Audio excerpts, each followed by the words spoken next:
અમારી સમ્રાટ સમાચાર ચેનલ સબસ્ક્રાઇબ કરો, લાઇક કરો, કોમેન્ટ કરો અને જોતા રહો પળે પળના દરેક પ્રકારના સમાચારો। તળાજા તાલુકાના વેજાદરી ગામના તળાવ પાસે સૂકા ઘાસમાં આગ, ફાયર ટીમે આગ પર કાબૂ મેળવ્યો।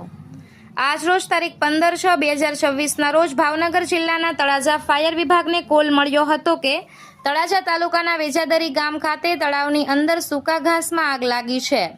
કોલ મળતાની સાથે જ તળાજા ફાયર વિભાગની ટીમ તાત્કાલિક ઘટના સ્થળે દોડી ગઈ હતી। ફાયર કર્મચારીઓએ ઝડપી કામગીરી હાથ ધરી આગને વધુ ફેલાતી અટકાવી હતી અને ભારે જહેમત બાદ આગ પર સંપૂર્ણ કાબૂ મેળવી લીધો હતો। સદનસીબે ઘટનામાં કોઈ જાનહાનિ કે અન્ય નુકસાન થયાનું જાણવા મળેલ નથી। તળાજા ફાયર વિભાગની સતર્કતા અને ઝડપી કામગીરીના કારણે મોટી દુર્ઘટના ટળી હતી।